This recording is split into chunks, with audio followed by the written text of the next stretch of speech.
ನೀನು ತುಂಬಾನೇ ಚೆನ್ನಾಗಿ ಕಾಣಿಸ್ತಾ ಇದೀಯಾ ಅಂತ ಅನಾಮಿಕಾ ಅವ್ರಿಗೆ ಐರಾ ಹೇಳ್ತಾಳೆ. ಇದಕ್ಕೆ ಕಾರಣ ಈ ಹೊಸ ಕ್ರೀಮ್ ಅಂತ ಅನಾಮಿಕಾ ಹೇಳ್ತಾಳೆ. ಅರೆ ಯಾವುದು ಆ ಕ್ರೀಮ್ ಅಂತ ಐರಾ ಕೇಳ್ತಾಳೆ. ತನ್ನ ಕ್ರೀಮ್ ಅನ್ನ ಅನಾಮಿಕಾ ತೋರಿಸ್ತಾ, ಇದು ತುಂಬಾನೇ ತುಟ್ಟಿ, ಇದರಲ್ಲಿ SLS ಇಲ್ಲ, ಪ್ಯಾರಾಬೆನ್ ಇಲ್ಲ, ವಿಷಾಂಶ ಕೂಡ ಇಲ್ಲ, ಕ್ರೂಯಲ್ಟಿ ಫ್ರೀ ಮತ್ತು ನ್ಯಾಚುರಲ್ ಆಗಿದೆ, ಚರ್ಮಕ್ಕೆ ತುಂಬಾನೇ ಇದು ಒಳ್ಳೆಯದು ಅಂತ ಹೇಳ್ತಾಳೆ. ಎಲ್ಲ ಕಂಪನಿಗಳು ಇದನ್ನೇ ಹೇಳ್ತವೆ, ಆದ್ರೆ ನೀನು ಇದರಲ್ಲಿ ಏನೇನಿದೆ ಅಂತ ಚೆಕ್ ಮಾಡಿದೀಯಾ ಅಂತ ಐರಾ ಕೇಳ್ತಾಳೆ. ಇದಕ್ಕೆ ಪ್ರತಿಕ್ರಿಯಿಸಿದ ಅನಾಮಿಕಾ, ನಾನು ಚೆಕ್ ಮಾಡಿಲ್ಲ, ಆದ್ರೆ ಕಂಪನಿಗಳು ಸುಳ್ಳು ಹೇಳಲ್ಲ ಅಂತಾಳೆ. ಆಗ ಐರಾ ಕೇಳ್ತಾಳೆ, ಯಾಕೆ ಸುಳ್ಳು ಹೇಳಲ್ಲ? ಕಂಪನಿಗಳು ಸುಳ್ಳು ಸುಳ್ಳು ಕ್ಲೇಮ್ ಮಾಡ್ತವೆ. ಜನ ತುಂಬಾನೇ ಬೆಲೆ ಇರುವ ಪ್ರಾಡಕ್ಟ್ಗಳನ್ನ ಖರೀದಿ ಮಾಡ್ತಾರೆ, ಆದ್ರೆ ಬಹುತೇಕ ಸಂದರ್ಭದಲ್ಲಿ ಅವರು ಹೇಳೋದು ನಿಜ ಆಗಿರೋದೇ ಇಲ್ಲ ಅಂತಾಳೆ. ಐರಾ ಹೇಳೋದು ನಿಜ. ಮಾರ್ಕೆಟ್ನಲ್ಲಿ ಪರಿಸರ ಸ್ನೇಹಿಯಾದ, ವಿಷಾಂಶರಹಿತವಾದ ಅಥವಾ ಕ್ರುಯಲ್ಟಿ ಫ್ರೀ ಮತ್ತು ನೈಸರ್ಗಿಕವಾದ ಉತ್ಪನ್ನಗಳು ಅಂತ ಹೇಳಿಕೊಳ್ಳುವ ಸಾಕಷ್ಟು ಉತ್ಪನ್ನಗಳಿವೆ. ಟೂತ್ಪೇಸ್ಟ್ನಿಂದ ಸೋಪ್ವರೆಗೆ, ಕಾಸ್ಮೆಟಿಕ್ಸ್ನಿಂದ ಬಟ್ಟೆಗಳವರೆಗೆ ಎಲ್ಲ ಉತ್ಪನ್ನಗಳಿಗೂ ಹರ್ಬಲ್ ಮತ್ತು ನ್ಯಾಚುರಲ್ ಲೇಬಲನ್ನು ಹಾಕಿ ಮಾರಾಟ ಮಾಡಲಾಗುತ್ತೆ. ಆದರೆ ಈ ಲೇಬಲ್ಗಳನ್ನು ಕಣ್ಣು ಮುಚ್ಚಿಕೊಂಡು ನಂಬಬೇಡಿ, ಇದೊಂದು ಮಾರ್ಕೆಟಿಂಗ್ ಸ್ಟ್ರಾಟಜಿ ಅಷ್ಟೇ. ಕಂಪನಿಗಳು ತಮ್ಮ ಉತ್ಪನ್ನಗಳು ಪರಿಸರ ಸ್ನೇಹಿ ಅಂತ ಹೇಳಿಕೊಳ್ಳೋದಕ್ಕೆ ತುಂಬ ಸಮಯವನ್ನು ಮತ್ತು ಹಣವನ್ನು ಖರ್ಚು ಮಾಡ್ತಿವೆ. ಆದರೆ ಪರಿಸರದ ಮೇಲೆ ತಮ್ಮ ಉತ್ಪನ್ನದಿಂದ ಆಗುವ ಅಡ್ಡ ಪರಿಣಾಮವನ್ನು ಕಡಿಮೆ ಮಾಡೋದಕ್ಕೆ ಇಂತಹ ಹಣವನ್ನು ಬಳಸಬಹುದಾಗಿತ್ತು. ಇದನ್ನೇ ನಾವು ಗ್ರೀನ್ ವಾಷಿಂಗ್ ಅಂತ ಕರೀತೇವೆ. ಈ ಪರಿಸರ ಸ್ನೇಹಿ ಎಂಬ ಹೆಸರು ಹೊತ್ತಿರುವ ಉತ್ಪನ್ನಗಳನ್ನು ಖರೀದಿ ಮಾಡುವವರೇ ಸಾಮಾನ್ಯವಾಗಿ ಇಂತಹ ಮೋಸಕ್ಕೆ ಬಲಿಯಾಗ್ತಾರೆ.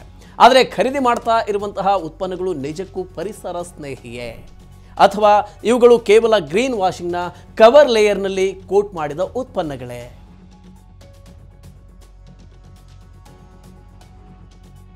ನೋಡಿ, ಇಂಡಿಯನ್ ರಿಟೇಲರ್ ವರದಿಯ ಪ್ರಕಾರ ಭಾರತದಲ್ಲಿ ಸಾವಯವ ಉತ್ಪನ್ನಗಳ ಮಾರ್ಕೆಟ್ 2025 ವೇಳೆಗೆ $10 ಬಿಲಿಯನ್ ತಲುಪಲಿದೆ.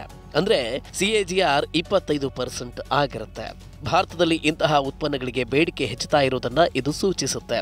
ಈ ಬೇಡಿಕೆಯನ್ನ ಪೂರೈಸೋಕೆ ಕೆಲವು ಕಂಪನಿಗಳು ಪರಿಸರ ಸ್ನೇಹಿ ಅಂತ ಪ್ಯಾಕೇಜಿಂಗ್ ಅನ್ನ ತಮ್ಮ ಉತ್ಪನ್ನಗಳಿಗೆ ಹಾಕ್ತಾರೆ. To take more money from the consumer in the garb of giving some product which is green, but it is not actually environment friendly, then it is an unfair trade practice, and such practices should be immediately stopped without any delay. In my view, it is cheating the consumers by promising them something which is actually not there. But if it is there, then naturally that organization deserves a recognition from the consumer. Consumer protection act 2019 ಅಡಿಯಲ್ಲಿ ಗುಣಮಟ್ಟ, ಪ್ರಮಾಣ, ಶುದ್ಧತೆ, ಮಾನದಂಡಗಳು, ಪರಿಣಾಮ ಮತ್ತು ಸಾಮಗ್ರಿ ಅಥವಾ ಸೇವೆಯ ಬೆಲೆ ಸೇರಿದಂತೆ ಎಲ್ಲ ಮಾಹಿತಿಯನ್ನು ಪಡೆಯುವ ಹಕ್ಕನ್ನ ಗ್ರಾಹಕರು ಹೊಂದಿರ್ತಾರೆ. ಮಾಹಿತಿಯನ್ನ ಮರೆಮಾಡೋದು, ಅಪೂರ್ಣ ವಿವರಗಳನ್ನು ಕೊಡೋದು ಮತ್ತು ತಪ್ಪಾಗಿ ಲೇಬಲ್ ಮಾಡೋದು ಇವೆಲ್ಲವೂ ಕೂಡ ಅನುಚಿತ ಟ್ರೇಡ್ ಪ್ರಾಕ್ಟೀಸ್ಗಳ ಅಡಿಯಲ್ಲಿ ಬರ್ತವೆ. ಯಾವುದೇ ಅನುಚಿತ ಟ್ರೇಡ್ ಪ್ರಾಕ್ಟೀಸ್ನಲ್ಲಿ ತೊಡಗಿದ್ರೆ ಅಂತ ಕಂಪನಿಗಳ ವಿರುದ್ಧ ದೂರನ್ನ ದಾಖಲಿಸೋದಕ್ಕೆ ಗ್ರಾಹಕರಿಗೆ ಹಕ್ಕು ಇರುತ್ತೆ. ಗ್ರೀನ್ ವಾಷಿಂಗ್ ವಿರುದ್ಧ ಗ್ರಾಹಕ ವ್ಯವಹಾರಗಳ ಸಚಿವಾಲಯ ಕೂಡ ಕಟ್ಟುನಿಟ್ಟಾದ ನಿಯಮಗಳನ್ನು ಪರಿಚಯಿಸಿದೆ. ತಮ್ಮ ಪರಿಸರ ಸ್ನೇಹಿ ಕ್ಲೇಮ್ಗಳ ಹಿಂದೆ ಯಾವ ಸತ್ಯ ಅಡಗಿದೆ ಎಂಬುದನ್ನು ಪತ್ತೆ ಮಾಡೋಕೆ ಅಗತ್ಯ ಮಾರ್ಗಸೂಚಿಗಳನ್ನು ಸರ್ಕಾರ ತರಲಿದೆ. ಇವು ಪರಿಸರ ಸ್ನೇಹಿ ಅಥವಾ ಸಾವಯವ ಉತ್ಪನ್ನಗಳನ್ನು ಉತ್ಪಾದನೆ ಮಾಡುವ ಕಂಪನಿಗಳಿಗೆ ಅನ್ವಯಿಸುತ್ತವೆ. ಅಷ್ಟೇ ಅಲ್ಲ, ಜಾಹೀರಾತುಗಳು, ಸೇವೆಯ ಪೂರೈಕೆದಾರರು, ಉತ್ಪನ್ನ ಮಾರಾಟ ಮಾಡುವವರು, ಜಾಹೀರಾತು ನೀಡುವವರು ಅಥವಾ ಜಾಹೀರಾತು ಏಜೆನ್ಸಿಗಳಿಗೂ ಕೂಡ ಇವು ಅನ್ವಯಿಸುತ್ತವೆ. ಮಾರ್ಗಸೂಚಿಗಳ ಪ್ರಕಾರ ನೈಸರ್ಗಿಕ ಪ್ರಯೋಜನ ನೀಡುತ್ತೆ ಅಂತ ಒಂದು ಕಂಪನಿ ಹೇಳಿಕೊಂಡ್ರೆ QR ಕೋಡ್ಗಳ ಮೂಲಕ ಎಲ್ಲ ಉತ್ಪನ್ನದ ಸಾಮಗ್ರಿಗಳ ಬಗ್ಗೆ ಮಾಹಿತಿಯನ್ನ ನೀಡಲೇಬೇಕು. ತನ್ನ ಉತ್ಪನ್ನಗಳು ಮತ್ತು ಜಾಹೀರಾತುಗಳಲ್ಲಿ ವೆಬ್ ಅಡ್ರೆಸ್ ಕೊಟ್ಟು ಕೂಡ ಮಾಹಿತಿಯನ್ನು ಒದಗಿಸಬಹುದು. ಸಂಶೋಧನೆಗೆ ಸಂಬಂಧಿಸಿದ ಎಲ್ಲ ಮಾಹಿತಿಯನ್ನ ಬಹಿರಂಗಗೊಳಿಸಬೇಕು.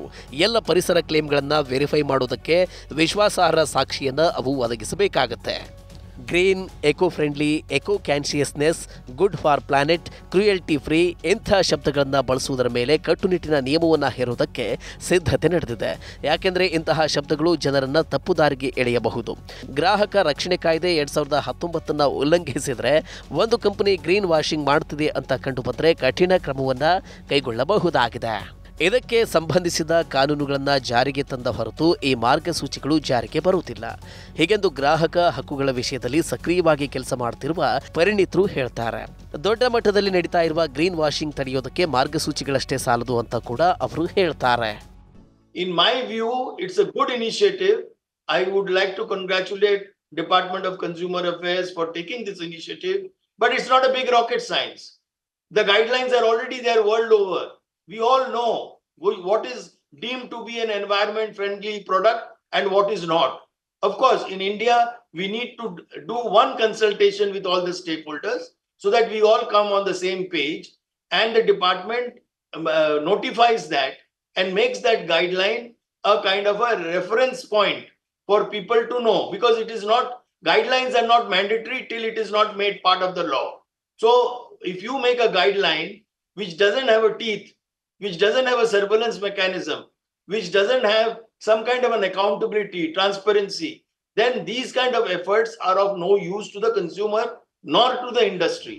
ಇನ್ನು ಯಾವುದೇ ಸರ್ಕಾರದ ಮಾರ್ಗಸೂಚಿಗಳು ಕಾನೂನು ರೂಪ ಪಡೆಯುವವರೆಗೆ ಈ ರೀತಿಯಾದ ಗ್ರೀನ್ ವಾಷಿಂಗ್ನಿಂದ ನಿಮ್ಮನ್ನು ನೀವು ರಕ್ಷಣೆ ಮಾಡಿಕೊಳ್ಳೋದಕ್ಕೆ ನೀವು ಎಚ್ಚರಿಕೆಯಿಂದ ಇರಬೇಕಾಗುತ್ತೆ. ಮುಂದಿನ ಬಾರಿ ನೀವು ಪರಿಸರ ಸ್ನೇಹಿ ಉತ್ಪನ್ನವನ್ನು ಖರೀದಿ ಮಾಡಿದರೆ ಜಾಹೀರಾತಿನಲ್ಲಿ ಕಾಣಿಸುವ ಆಕರ್ಷಕವಾದ ಹೆಡ್ಲೈನ್ ಅಷ್ಟನ್ನೇ ನಂಬಬೇಡಿ. ಆ ಪ್ರಾಡಕ್ಟ್ನಲ್ಲಿ ಯಾವ್ಯಾವ ಉತ್ಪನ್ನಗಳನ್ನು ಬಳಸಿದ್ದಾರೆ ಎಂಬ ಪಟ್ಟಿಯನ್ನು ನೋಡಿ, ಅದರ ಬಗ್ಗೆ ಮಾಹಿತಿಯನ್ನು ಪಡೆದುಕೊಳ್ಳಿ. ಕಂಪನಿಯ ಹಿನ್ನೆಲೆಯನ್ನು ಓದಿ ಅದರ ಬಗ್ಗೆ ಇನ್ನಷ್ಟು ಸೂಕ್ತ ಮಾಹಿತಿಯನ್ನು ಕಂಡುಕೊಳ್ಳಿ. ಈ ಮೂಲಕ ಮಾತ್ರವೇ ನೀವು ಉತ್ಪನ್ನಗಳನ್ನು ಸರಿಯಾಗಿ ಆಯ್ಕೆ ಮಾಡಿಕೊಳ್ಳಬಹುದು. ಓಕೆ, ಈ ರೀತಿಯ ಇನ್ನಷ್ಟು ಮಾಹಿತಿ ಮತ್ತು ಪರ್ಸನಲ್ ಫಿನಾನ್ಸ್ ವಿಚಾರಗಳಿಗೆ ಡೌನ್ಲೋಡ್ ಮಾಡಿ Money9 ಕನ್ನಡ ಆ್ಯಪ್ ಹಾಗೂ ಯೂಟ್ಯೂಬ್ನಲ್ಲಿಯೂ ಸಬ್ಸ್ಕ್ರೈಬ್ ಆಗಿ, ಲೈಕ್ ಮಾಡಿ, ಶೇರ್ ಮಾಡಿ. Thank you.